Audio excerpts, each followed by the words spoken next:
Përshëndetje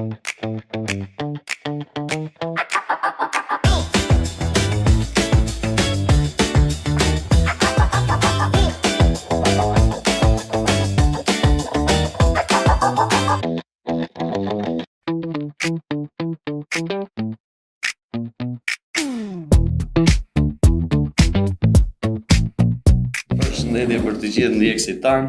Ne sot po marrim një sipërmarrje, kjo vjen jo vetëm në kuadër të drejtave të autorit, prandaj edhe këtu kemi ftuar të gjithmonë të krijojmë një ftesë për gjithë artistët, për të gjithë krijuesit, dhe ndërkohë do të shfaqim të gjitha bukuritë e krijimit artistik të filmit dhe dokumentarit, të gjitha vështirësitë dhe gjithashtu një nga gjërat më kryesore që është sot, ne do të flasim dhe për drejtën e autorit. Pra atë që i takon çdo autori, çdo krijuesi, pavarësisht zhanrit që ai ka. Unë e di shumë mirë, jam pranë jush pothuajse shumicën e kohës dhe do doja që ta nisja me këtë lajmin e keq dhe më pas të shkojmë në gjërat e bukura.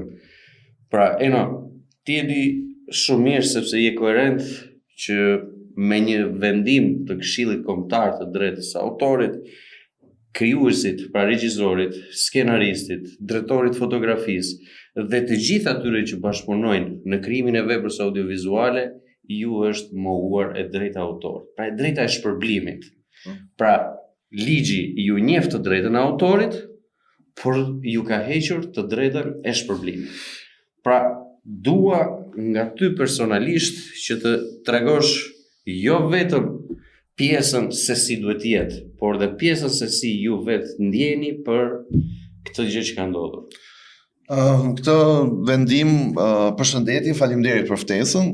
Këtë vendim unë e di që në gusht kur ka dalë dhe bile se kam kontestuar, thash në një televizion që isha ftuar në një intervistë, thash pritën sa të largohen nga jeta Dimiter Anagnosti që KKD-ja të dilte me këtë vendim. Sigurisht, çdo njeri nuk mund ta perceptoj që ti të prodhosh, të kesh një vepër dhe ti të mos shpërblesh për atë, të mohohet edhe me ligjë, në një formë ligji po themi, se nuk është ligj, pasi ligji për drejtën e autorit, që unë do ta citoj pak më vonë, është shumë i qartë për mua në masën 70-80%, sepse unë nuk jam jurist, mund të jetë 100% për ty, ndoshta ke punuar për formulimin e këtij ligji, por unë jam njoh vetëm 80% të këtij ligji sepse ajo aq më intereson. Sigurisht do doja që në këtë bashkëbisedim edhe publiku që na ndjek të kuptoj, t'ja shpjegojmë me fjalë të thjeshta çfarë është e drejta e autorit një herë. Po fillimisht dua vetëm të ndërpres, më fal. Dua të ndërpres që publiku ta marr pak edhe në aspektin e thjeshtë, se çfarë nënkuptoi ky veprim i KKD-s. Është njësoj sikur unë të kem çelsat e makinës tënde, të hy, ta përdor sa dua dhe në fund të ditës të ta lete shtëpia dhe mos kem asnjë detyrim kashitej. Pra kështu e lexoj unë, se nuk e lexoj do ndryshe. Kështu mund të konvertohet, mund të përkthehet në formën më të thjeshtë. E drejta e autorit është pronë. Po. Pra kemi si pronë kemi një celular, një shtëpi, një makinë dhe dikush të vjen me një ligj të vjen thotë që për krijimin tënd mendor që është pronë, të ta përdori dhe ti mos flesh te shtëpia jote, ti mos e përdorësh makinën tënde, pavarësisht se është e regjistruar me emrin tënd, makina, po dikush tjetër e përdor. Edhe po të bëri aksident, prap ti gjobin e shtëpisë. Pra, atëherë ta nisim më thjesht. Kush janë strukturat që vjen në Shqipëri që mbrojnë, që funksionojnë, që janë të lidhura me drejtën e autorit dhe si funksionon kjo e drejta e autorit? A ka shpërblim material dhe si bëhet ky shpërblimi material? Baza është ligji. Baza janë konventa ndërkombëtare, bazat janë dhe direktivat. Shqipëria sot është në fazën e antarësimit, pra kërkon të antarësohet në Bashkimin Evropian. Një nga pikat kryesore të integrimit dhe të antarësimit të Shqipërisë është dhe drejta e autorit. Në radhë të parë, po të marrësh se kush është personi që duhet angazhohet të përfshihet drejt për drejt, janë vetë krijuesit. Pra e drejta autorit është një drejtë private. Vetë krijuesit duhet të angazhohen, duhet të sensibilizohen dhe të ndërgjegjësohen. Të kuptojnë se çfarë duhet kërkojnë, si ta kërkojnë dhe kujt ja kërkojnë.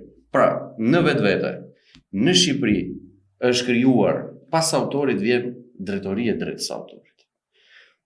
Drejtoria e drejtës së autorit Që është strukturë në Ministrinë e Ministrinë e Kulturës, Turizmit, Sporteve, dhe kjo drejtori është umbrella, pra organi që monitoron, organizon politikat, propozon përmirësime në këtë fushë.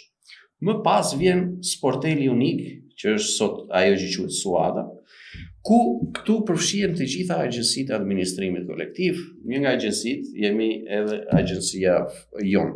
Ti thjeshtojmë gjërat, fillojmë kur themi krijuesit. Kush janë krijuesit që ju njihet e drejta autorit? Kush quhet krijues? Krijues është personi i cili ka ideuar, projektuar në mendjen e vet dhe materializuar për të parë veprën.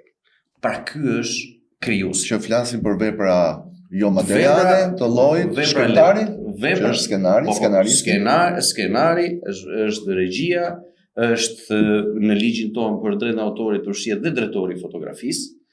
Normalisht përfshihet edhe kompozitori i veprës audiovizuale, pra personi i cili është angazhuar për të realizuar një muzikë që është drejt për drejt për filmin, por gjithashtu përfshihen edhe muzikat të cilat kanë ekzistuar më përpara dhe nëpërmjet kontratës së produksionit, pra regjisorit dhe produksionit, ata kanë bërë të mundur dhe pagesën e kësaj.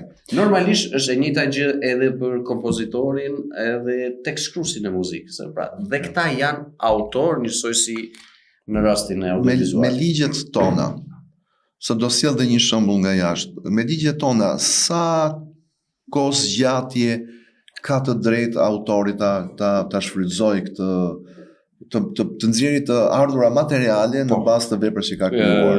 Ligji ka të përsektuar 70 vjet deri pas vdekjes së autorit. Pra dhe trashëgimtarët e tij ligjor kanë të drejtën të përfitojnë deri 70 vjet pas vdekjes. Më pas vepra kalon në domen publik dhe ka regjime të tjera. Mund të përdoret lirisht për modifikime, por dhe ajo modifikim që bën ti për pjesën e modifikimit ty të njohet si vepër e re. Pra, kuptohet, pjesa e pambrojtur që është domen publik mund të ta përdor kushdo, por pjesa që ti krijon me atë lloj vepre është e mbrojtur dhe të mbrohet ty. Pra, të themi për shembull, nëse unë marr nga Homeri Iliadën, kam të drejtë ta transformoj dhe ta riprodhoj sikur është vepra ime? Të bësh një përshtatje të filmit audiovizual, njësoj si vepra jote, por ideja... Flas për veprën e shkruar. Po, pra, për veprën e shkruar mund të ta marrësh dhe ta përdorësh. Por, ajo që ti realizon me atë vepër, është ajo e mbrojtur. Pra ajo që mbrohet. Dhe po të shikosh ti ke disa, po me që po flasim për Ulixin... Po nuk shkel asnjë të drejtë autorit. Nuk shkel të drejtë autorit. Unë nëse do marr filmin tënd, ta transmetoj, ta shpërndaj, ta çoj në kinema, më kupton? Shkel të drejtën e autorit, pavarësisht se sipas vendimit KKD-s, unë nuk e shkel se mjafton të kem paguar kompozitorin. Dua të sjell në vëmendje të cilën e kam me të lexuar, rastin e Miushit Miki apo Mickey Mouse-it, i cili kur Disney e prodhoi, e nxori me 25 vjet të drejtën për ta mbrojtur. Mirë, po 25 vjet kaluan shpejt. Kështu që ajo Disney insistoi për të ndryshuar ligjin dhe bë 50 vjet. Domethënë kishte copyright për të përdorur, vetëm Disney të përdorte imazhin, figurën e Miushit Miki. Kaluan dhe 50 vjet dhe e bën 70 vjet, 75 vjet. Mirë, po dhe 75 vjet kaluan dhe në këtë që kam lexuar, Mickey Mouse nuk bëhet kur domen publik. Si është e mundur që ky nuk bëhet domen publik dhe veprat të tjerëve mund të bëhen 70 vjet pas vdekjes? Sepse në rastin konkret ne kemi prodhuesin i cili rinovon kontratën. Pra ligji, kjo duhet kemi parasysh një gjë. Nëse kontrata në kontratë nuk përcaktohet ndryshe ndërmjet personit të krijuar, personit të angazhuar, personit të punësuar me prodhuesi, pra rastin konkret Walt Disney, nuk ka një përcaktim më shumë se 3 vjet, të thotë që kontrata mbaron në 3 vjet dhe piktori apo ai që ka krijuar Mickey Mouse çdo drejtë merr ai. Kjo ndodh dhe në Shqipëri. Pra është e njëjta e vlefshme edhe për Shqipëri. Por çfarë ndodh? Në rastin kur unë si prodhues, si producent ose shtëpi filmike, po çfarë do, shpreh interesin tim për ta mbajtur dhe për ta marrë përsëri më shumë, kjo vepër do vazhdoj të qëndrojë përsëri në pronësi e imja, sepse është në të drejtat e prodhuesit. Pra, nuk ka në rastin konkret një kalim në domen publik. Të njëjtën gjë, të njëjtën situatë ke një përplasje, po ta marrësh në analogji të franchise-s të filmit Predator. Franchise-a e filmit Predator, që kur është krijuar seri e parë, franchise-a mbaroi. Dhe krijuesi i Predatorit nuk donte që të rinovonte më. Dhe të dy realizuesi i filmit Predator me krijuesin e personazhit Predator ishin për punë ditësh në një konflikt të tyre gjyqësor, pasi ky nuk donte më që të autorizonte shtëpi filmike që kishte realizuar filmin. Pra, këto janë elementë të cilat do ndodhin dhe kjo është arsyeja se pse nuk del nga domeni publik, sepse qëndron në të drejtën e prodhuesit i cili realizon, krijon dhe vazhdon më shumë. Okej. Të kthehemi çik edhe te këto gjëra që na interesojnë, më interesojnë dhe mua, të themi të vërtetën. Për veprat e krijuara. Si jam i mbrojtur unë? Kush më mbron? Në radhë parë, në Shqipëri unë thash, ka një legjislacion shumë të mirë për mbrojtjen e drejtës së autorit. Qoftë nga institucionet që përfshihen, pra që ndërveprojnë mes njëri tjetrit, është DAE, pra Drejtoria e Drejtës së Autorit, është Inspektorati Shtetëror i Mbikëqyrjes së Rregullt që ti mund ta vësh ndjeni, është Autoriteti i Mediave Audiovizive, që ku ti përsëri mund të pretendosh dhe të provosh shkeljet e tua, Policia e Shtetit dhe Prokuroria. Pra të fundit po le gjykata. Pra në rastin konkret, legjislacioni dhe elementet apo subjektet që ndërveprojnë në këtë fushë, Shteti shqiptar i ka garantuar të gjithë. Çështja është sa besueshmëri ka krijuesi te këto institucione. Pra në radhë parë, ti shikon që një institucion nuk reagon, ose ti shikon që vepra jote po transmetohet në një shesh dhe në atë shesh askush nuk i ka kërkuar atij asnjë dokument, thjesht e ka sponsorizuar. Pra këtu edhe një sponsor, vetë Suada apo vetë agjensit, edhe me sponsor kryesor që të mos përmendim emra, duhet që të ketë një kriter. Dhe ky sponsor thotë, "Ok, unë po sponsorizoj ty të bësh gjën e vend në shesh." Por a ke ti të drejtë në autorit? Si e ke mbuluar ti drejtë në autorit? Ose pjesë e këtij sponsorizimi duhet shkoj para prakisht te autori. Jo siç ndodh rëndom. Pra, kryhet shfaqja, realizohet shfaqjet filmi në kinema dhe në çdo shesh, dhe më pas duhet të shkojë Suada për të ndjekur se kush e transmetoi apo ti si autor, kur nuk ja ke autorizuar asnjë agjenci e veprën tënde dhe përfaqëson vetë, duhet të ndjekësh në cilësi në catch me if you can. Pra, për çdo publikim audio, video në ambiente publike duhet marr leje. Absolutisht po. Dhe merret tek Suada. Merret tek Suada për të gjitha komunikimet publike ose administrim kolektiv të detyrueshëm që është. Po nëse bëhet fjalë për filmat të huaj? Nëse bëhet fjala për filmat tuaj, filmi juaj ka një regjim tjetër. Dhe regjimi i filmit tuaj është me licencimin për territor. Pra, pyetja kryesore përpara se të licencosh një film, pra përpara se ti të marrësh të drejtën e autorit të këtij filmi për ta paguar ose për të dhënë një autorizim, ju shikosh ky film po transmetohet në mënyrë legale në Shqipëri. Pra, cili është mënyra e hyrjes në qarkullim të këtij filmi, sepse nëse ky film është i padeklaruar, pra është në formë pirate, çfarë ka ndodhur? E para, kemi një transakcion të padeklaruar, pra që është blerja. Kemi një produkt pa faturë. Pra po shikosh, në të gjithë ndërveprimet që bën drejt autorit, ke të bësh me evazion fiskal, është produkt i padeklaruar.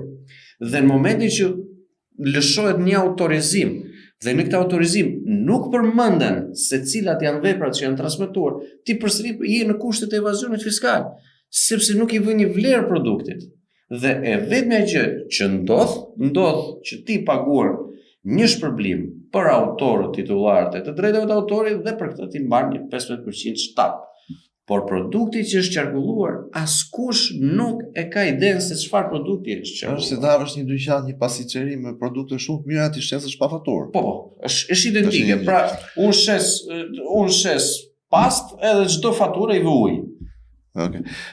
Tjetër, sot me digitalizimin, me demokratizimin që ka sjell digitalizimi, çka do të thotë çdo kush mund të hedhi content në rrjetet sociale, po flasim konkretisht për YouTube-in, sa ai njihet më mirë, sa ndërkohë ai përmendet se ka dhe shumë platforma të tjera. Si funksionon, si shpërndahet këto vepra dhe si merren të ardhurat? Gjë më interesante që ndo sot, pa përmendur vetëm YouTube-in, është Google. Pra, në Google është një motor kërkimi ku secili mund të ofrojë një platformë të vetën. Pra, po marrim eBay, Amazon, gjithçka, dhe kjo vazhdon të japë nën kategori personash të cilët hapin faqe dhe shesin produktet e tyre. Ne sot kemi identifikuar produkte film shqiptar që shiten DVD në eBay dhe Amazon, pafundësisht, dhe çmimet janë nga 11 euro, 8 euro, dhe nga të gjitha verifikimet tona shohim që njerëz kanë garantuar që i kanë këto të drejta.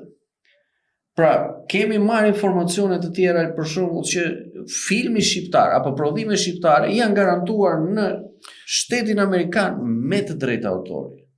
Por kjo nuk mund të ndodhë, që ti të ysh në një marrëdhënie kontraktuale me internetin, qoftë YouTube, qoftë të ngjashme me të duhet e drejta ekskluzive e krijuesit kryesor.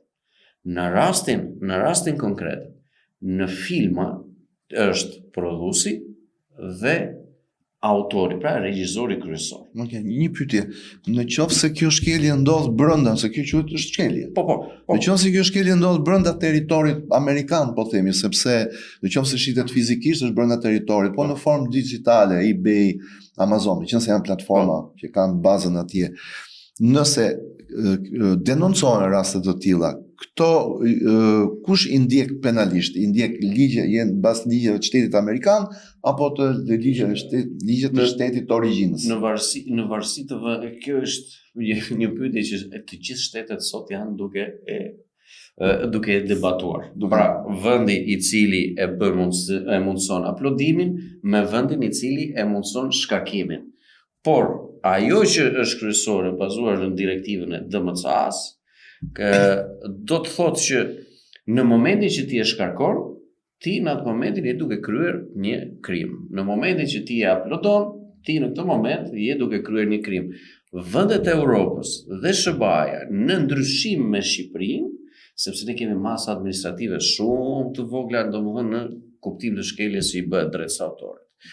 Por, nëse kjo ndodh në Amerikë, apo nëse kjo ndodh në BE, ti e para punës ti merr një gjop. E dyta, ty të fillojnë masat për të vlerësuar se cili është dëmi ekonomik që ti ke shkaktuar titullarit drejtës autorit. Edhe sikur titullari drejtës autorit ty të falë për gjën që i ke bërë dhe të thotë ti nuk më detyrohesh asnjë lek, gjobën në shtet ti do ta paguash. Pra, ky është sistem funksional andej. Në Shqipëri, jo se nuk është funksional, ka një numër shumë të vogël inspektorësh të cilët nuk mund ta realizojnë komplet monitorimin e tregut, por nuk është vetëm në varësi të tyre. Monitorimi i tregut duhet bëhet nga gjithë ne që ndërveprojmë këtë fushë, nga gjithë ne që jemi krijues, ne duhet të bëjmë tonë. Kur thua pak inspektor, më duket sikur në shumicën e rasteve do lihet në ndërgjegjen e njerëzve që nuk po e përdor se ky material mund të ketë material të drejtë autorit. Unë jam i bindur që në shumicën e shteteve në 50% njerëzit e kanë menduar dhe nga public awareness, nga fushata sensibilizuese. Pra, unë vlerësoj Kosovën sot. Në Kosovë mendohesh 3 herë përpara se ti bësh.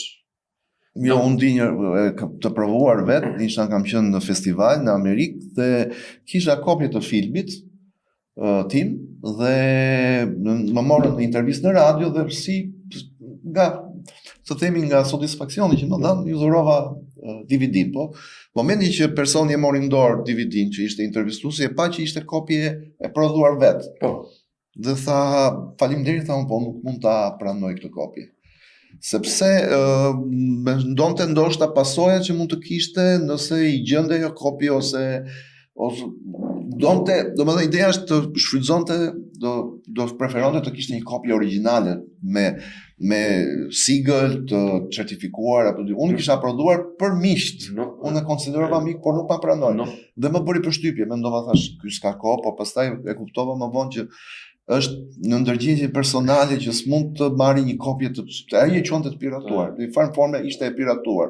e kisha gjeneruar vetë, por në formë pirate. Ne kemi një gjë, sepse sot për shembull në ligjin tonë drejtë autorit kemi të implementuar dhe kopjen private. Pra që drejtë autorit në çdo material që importohet apo prodhohet bosh dhe nëpërmjet të cilit mundësohet transmetimi apo regjistrimi, fiksimi një vepre, edhe për këtë paguhet një fi nga importuesi apo nga eksportuesi. Por në rastin ton, për shembull, edhe të filmit shqiptar, problemi i tillë ndodhi edhe në Greqi. Për shembull, filmi shqiptar filloi të shpërndahej në gazeta dhe futej nëpër zarfa, shpërndahej nëpër gazeta derisa shteti tha, "Ore, prit njerëz." Gjë e parë që ty të bën përshtypje kur dikush t'i jep një film në zarf, se ti e ke bërë tënde, sepse ndoshta ti në Shqipëri ashtu funksionon. Të dhuroj një CD bosh. Por kur ai jashtë shefi CD bosh gjë e parë thotë, "Ore, minimalisht, edhe pirati kur falsifikon dhe kopertinën." Do të si mund më japësh një zarf dhe kjo të jetë e lishme. Pra, është shumë e vështirë për të besuar që është e vërtetë. Kurse në aspektin e sistemit digital ka shumë mënyra që transferohen sot në rrugë digjitale, nuk ka më produkt fizik të qarkulloj, pra ka ndryshuar shumë teknologjia dhe ti je pjesë, domethënë që je i përfshirë në këto. Por gjithsesi lëshohet një faturë. Dhe nëse unë sot ble nga kompanitë më të mëdha tuaja film artistik apo dokumentar apo muzikë, çfarëdo që mua vjen një faturë e cila më thotë këto janë titujt, sepse vjen me kontratë me drejt autor. Dhe thuhet që e vjeni ka bler këto 10 tituj me drejt transmetimi apo shpërndarje në territorin e Shqipërisë. Pra kjo është diferenca. Gjithmonë përmendet titulli, po su përmend titulli ke të bësh fillimisht me evazion fiskal dhe pastaj për shkelje drejtës autorit. Unë të them të vërtetën i kam disi të qarta, sepse në filmin e më të fundit që kam prodhuar, edhe kur xhironim, një nga personazhet ose aktori i filmit i vogël, fëmijë i vogël, i dham detyrë të luante një lojë me celular. Dhe ai direkt filloi të luante një lojë çfarëdo.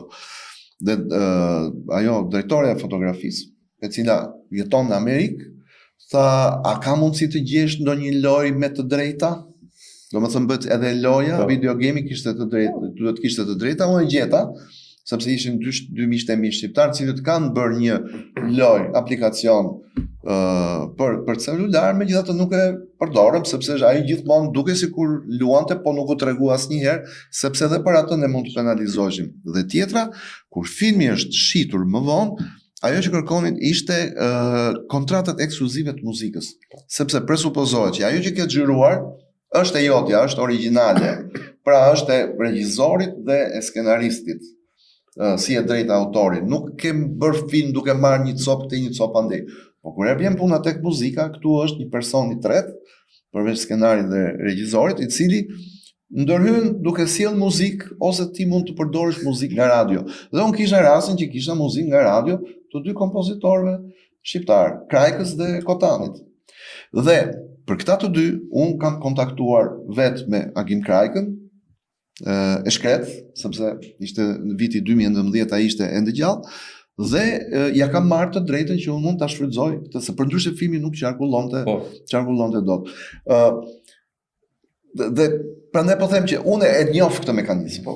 E njoh këtë mekanizëm shumë, dua ta thjesht ta kuptoj edhe publiku, ta thjeshtoj edhe publiku që ju lutem, ose të themi, dikush ka shumë dëshirë, i pëlqen shumë një film shqiptar dhe kanë kanalin e vet të YouTube-it, mund ta hedhë atë film? Absolutisht. Sidomos, të shpërndash për kënaqësi veprën e tjetrit është pak absurde nga mënyra e të menduarit. Pra kjo do të thotë që unë, nëse do dua ta bëj një shpërndarje, pra do mbështes kanalin tënd, dhe në këtë moment që unë mbështes kanalin tënd, unë atëherë mund të hedh, ama e di që nëse unë do dua të gjeneroj të ardhura, këto të ardhura do t'i shkojnë autorit kryesor. Pra nuk mundem ta mendoj tjetër. Unë prandaj kur e thash duhet pak edhe i thirrur ndërgjegjjes publike. Pra duam s'duam ne, e drejta autorit duhet të mbrohet nga vetë krijuesit. Fillimisht, pra këtu nis baza. Dhe çfarë duhet të bëjmë? Atë që unë mendova që ne ta nisim. Pra, përveç asaj të tregojmë dhe të thrasim me ndërgjegjjes publike. Mostre, ti filmin ke për ta parë gjithmonë falas. Por ajo që i takon këtij autorit, është këtij autorit. Pra, a do t'i vinte dikujt mirë që të është në shtëpinë e tij, pa e pyetur, të marrësh çfarë të duash dhe të dalësh jashtë. Okay. Por, me që e përmend e filmin shqiptar, sepse unë këtu e kam atë kuriozitetin dhe duke fol me regjisor, duke ne përdit me regjisor, më ka lidhur shumë pyetje. Kur shoh shpeshherë për shembull filma jashtë, dhe them, jashtë, atje ka pas një studio Paramount Picture, atje ishte një qytet ku luftoi, atje ishte një borë që një skenoi, atje është një shi që i skenoi me çdo lloj mjeti. Po kur kthehem Shqipërisë për filmat para 90-s, më linte ajo pyetja, ore, me çfarë teknologji i bënin këta? Domethënë, si e bënin shiun? Në dijenin time për shembull, por që regjisor që do vinë dhe do i tregojnë vetë, di që të xhiroj një film borë do të priste stui borë. Edhe të shkoni të xhironi në borë. Do të priste stui shiu që të shkojë të bëhesh në shi. Tani, unë dua që edhe njerëzit besoj se do e kenë dëshirë që ta dëgjojnë. Por cilat janë të bukurat dhe vështirësitë në realizimin e këtyre skenave? Pra, qoftë e thënë, në qoftë se sot një film i huaj, ai e merr helikopterin dhe i ngjit atë ushtarin të luftojnë majt malit me helikoptera, me çfarë do lloj, ne s'kishim rrugë që të gjithë aktorët të ngjiteshin në majt malit dhe të skenonin një betejë. Tani, këto unë e di që sot do ishte mirë që ta kishim Piro, më vjen keq që e përmend, doja ta kishim, që ai t'i tregonte vetë. Por unë dua që këto t'i dëgjoj sot nga ty, sepse ti ke qenë shumë pranë ti, dhe jam i bindur që çdo histori ti mund ta tregosh një histori të përjetuar si ai. Shpresojmë të mos zgjatemi, sepse unë dua të zgjatësh pak, sepse edhe publiku jam i bindur që e ka dëshirë. Atëherë, në disa filma ka patur unë di këtë për shembull, e kam të dëgjuar edhe nga të tjerë që Piroja sa erdhi nga Çekia ka ndërtuar dhe kranin e parë. Pra krani i parë i përdorur në vitet e para bilës është i ndërtuar nga Piro me skica dhe u ndërtua në kino studio se kishte rapartet e ekurit të drurit, dhe u ndërtua krani i parë ku hypte kameramani sipër griej dhe uli për t'i dhënë imazhit të filmit shqiptar një diçka ndryshe. Dhe mund ta quajmë efekt special për kohën. E dyta ka qenë tek filmi Zonja nga qyteti, ku në një moment ku bën një shëtitje me bark, aty ka një hënë gjigande. Edhe ajo është hënë artificiale, e cila është ndërtuar me një konstruksion metalik, është vendosur një beze përpara e pikturuar nga piktori i filmit dhe nga mbrapa ka një projektor dhe për ta bërë hënën gjigande dhe magjishme, dhe këto janë efektet me të cilat punonin jep një zgjidhje regjisorët shqiptar. Nuk e bënin dot atë projektorin kështu si ajo te Batmani.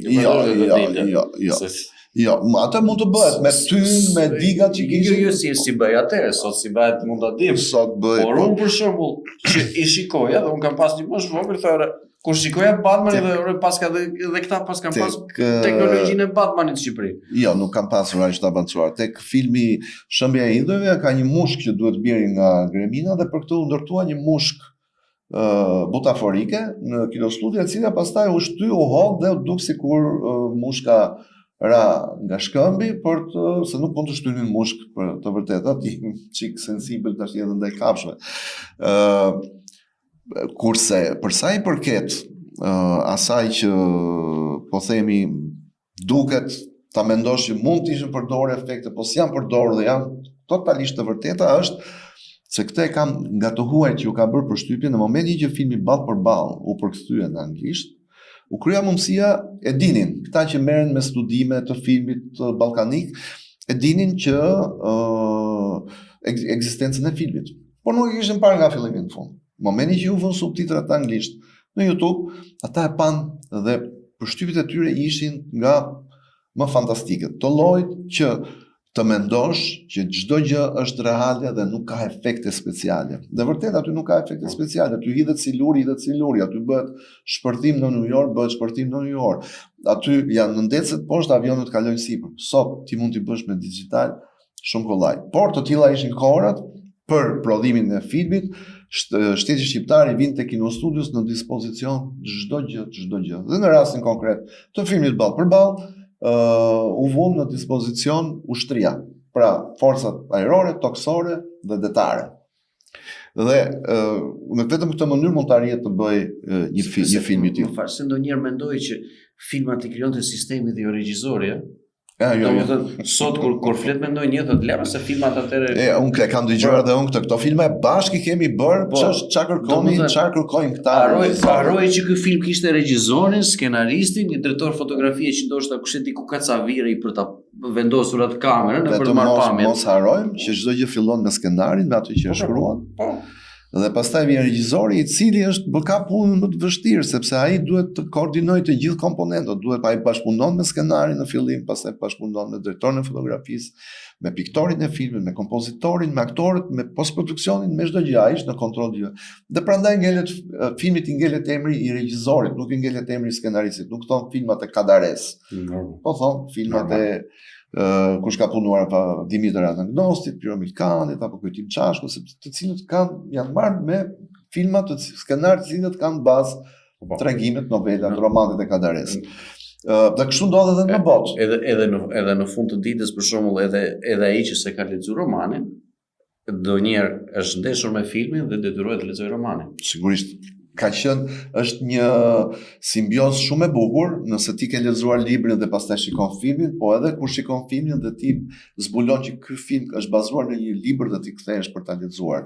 Këto të dyja funksionojnë shumë mirë dhe sigurisht aty pikërisht njerëzit fillojnë të bëjnë krahasime, bëjnë komente, thonë libri ishte më i mirë ose filmi ka dalë shumë më mirë se sa libri, sepse shpeshherë regjisorët ndeshen me së fundmi në një dokumentar që është bërë për Krista Schmidtun, i cili thonë na dha një novel shumë e thjeshtë, po ne duhet ta mbushnim me material filmik. Pra regjizori ndodhet e përballë këtyre vështirësive. Të vjen 2 faqe skenar dhe ti duhet të bësh një film 2 orë. Harrohet ndonjëherë për shembull nga publiku që nga ai ndonjëherë filmat e bazuar në histori të vërtet, sa më shumë punë dhe lodhje të kenë, ti ndoshta mëson histori dhe s'ke nevojë të ta lexosh nesër. Pra, faktet historike se si përfshihen në një film. Sigurisht, sepse këto edhe historitë e bazuara në ngjarje të vërteta kanë funksionuar më mirë, kanë më tërheqje, kanë më audiencë sesa të filmat skenarë të trilluar. Pikërisht për këtë arsye, sidomos është bërë trend vitet e fundit që ne shohim filma të bazuar në jetën e politikanëve, aktorëve, këngëtarëve të njohur botërisht. Dhe janë filma që funksionojnë, sepse saga e Batman e këtyre sikur po mbaron, u vel, ato rikthehen. Ato kanë kapur një moshë të caktuar, po rikthehen mbas 20 vitesh, fëmijët që lindin tani mbas 20 vitesh kanë nevojë edhe ata për Spider-Man, Batman, herojnë hapësinore për science fiction, por kohët e fundit filma të bazuar dhe filma me produksione të mëdha, për shembull Napoleonin, apo pastaj filma bazuar tek këngëtarët, sapo ka dalë një film për Amy Winehouse apo Bob Marley e tjerë. Që ndonjëherë më shumë të lodh të gjesh personazhe që do i përshtatet aktorit kryesor të historisë se sa filmi. Megjithëse sot bëjnë magjira nga më të ndryshmet. Pra, të kthehemi tek ajo, Kino Studioja ka qenë e limituar dhe çdo gjë ka qenë bazuar në fantazinë e regjizorit, piktorit të filmit që të krijonin atë realitet, po sigurisht dhe mjeshtrisë e aktorëve të cilët po themi të paruara janë Sandro Prosi tek filmi Nëntori 2, rikthimin e një heroi kombëtar Ismail Xhamalit, ndërtimin e figurës të tij, Timo Floko tek filmi Liria vdekje, Çerçistopulli, domethënë nuk është e kollajshme. Nuk e hajde ta bësh sot, nuk e bën dot për shumë punë. Përshtypje më të madhe është për shembull të gjithë filmat që shoh. Ata edhe aktorët kanë një talent veçantë atyre filmave. Pra dhe kjo është një mishtri e zgjedhjes së aktorit, sepse ti shikon që aktori nga një film në një film ti se dallon dot që është ai. Për shembull është vështirë që unë të dalloj zotin Veria në këtë Kapedani. Pra është komplet një personazh që ti thua, ore ky s'ka shanse të jetë ai. Pra dhe kjo është një aftësi në përzgjedhjen e të gjithë aktorëve që do i përshtasen. Që do i përshtaten, ti nuk shef që mos shohësh gjithmonë atë njëjtin aktor të një njëjti film. Sigurisht, dhe nga ajo që di unë, ka qenë një bashkëpunim shumë i mirë, sepse më mend që Piro i thonte Kadri Roshit, këto janë ato që tregonte Piroja, që na keni ndihmuar shumë me mjeshtrinë tuaj të aktorit, dhe Kadri i thonte ti nuk e ke iden se çfarë ndihme na ka dhënë neve kinematografia për tu përsosur akoma më mirë në mjeshtrinë e aktorit. Pra është një gjë që s'mund të thuash ershin këta dhe u bën këta. Jo, janë të dy që ndihmojnë njëri tjetrin. Është vërtet, nuk mund të ekzistojnë pa njëri tjetrin, sepse edhe aktori i jep filmit atë emocionin që duhet. Pra imagjinoj një skenë që mund të ndodhë që ti je duke në një film aksion të vendosësh një person që vret 3 veta dhe ai është duke qeshur në atë moment. Po sigurisht. Ajo është pjesa më e vështirë sepse komedia është shumë e vështirë për faktin që ti pretendon që është film komedi, njerëzit nuk qeshin, dhe ndërkohë po ashtu dhe një film dramatik ku ti pretendon që ai duhet një dramë dhe momenti që vritet apo dikush një personazh kryesor vdes apo tjerë dhe fillon publiku qesh, atëherë nuk ka arritur qëllimin. Sot për shembull çan do. Sot ka nga këto faqe që thon aplauz, duar trokisni publikut se publiku s'duar troket. Por te pallati 176 nuk ka pas do gjë të tillë. Jo, nuk ka pasur. Unë për shembull personalisht e di përmendësh edhe që i vogël recitoja kur ishte koha kur na iknin dritat në Shqipëri dhe unë filloja dhe recitoja çdo personazh të pallatit 176. Dhe akoma vazhdoj qesh me pallatin 176 pa më thënë dikush duar troket. Kjo është magjia e veprës së arritur mirë, të prodhuar mirë, e cila dhe autorët kur e kanë Adelina kur e ka shkruar ai nuk ka menduar që do ketë pasur të sukses dhe biles aty kanë qenë 3 regjizor, më duket që me idenë ta shpëtojmë këtë shfaqje, ndërkohë ajo rezultoi si shfaqja më e suksesshme. Pra nga ndonjë çështjet e artit janë shumë të çuditshme, nuk është shkencë eksakte. Ti nisesh për një gjë për të bërë një temë diplomë dhe ajo temë diplomë del një vepër e mrekullueshme. Dhe ndërkohë dikush tjetër ka krijuar diçka me shumë pritshmëri dhe nuk ngjit tek publiku. Okej, unë mendoj që të flasim, kemi kohë dhe po. Patjetër, unë them publiku lodhet. Ne do jemi gjithmonë këtu, ne do kemi gjithmonë regjisor të ndryshëm, autor të ndryshëm, tekst shkrues të ndryshëm, muzikant të ndryshëm, vetëm që publiku në këtë emision që ne kemi ndërtuar, pra pas kuintave, të di vërtet që në momentin që realizohet një film, nuk do të thotë që ne ulëm sot tavolinë dhe realizuam të film. Pra duhet di që sa stres kemi pasur, sa veta kemi kontaktuar, sa kemi testuar, ose si thuhet atje te njeriu me top, edhe lopët janë intervistuar te ai film. Domethënë po për këtë do vi vetë i zoti punës për ta treguar. Pra të gjitha këto njerëzit duhet i dinë. Pra nuk kemi të bëjmë me një film që ti po e merr dhe po hedh sot në rrugë ose po i shkel drejtën autorit, jo vetëm për filmin shqiptar, po për çdo lloj film.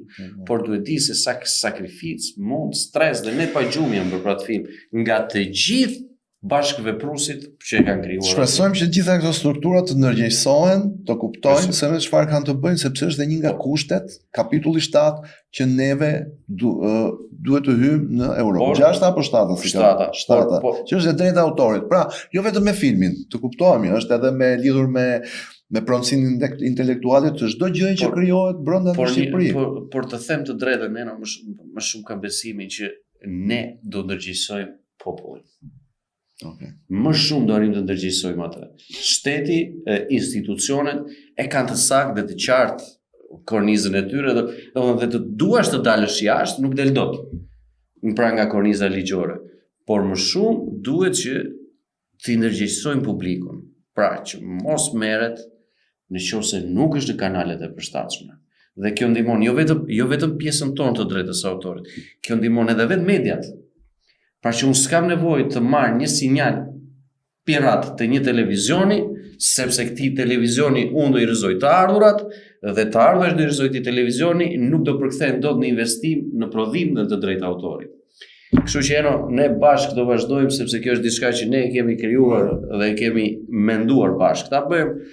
Unë nisa me ty, thash një peng i imi ka qenë vetëm që unë do doja që këta që ne arritëm në agjensinë dhe licencën ta kishim edhe Piron sot, nuk e arrita dot dhe Po edhe të tjerë, edhe të tjerë, Priftin, Kristall Shmitron. por kam një pengë që nuk e arrita dot sa ti i dhash dorën dhe nuk e arrita dot. Kështu që le të vazhdojmë në Kështu e ka jeta vazhdon përpara, kështu që.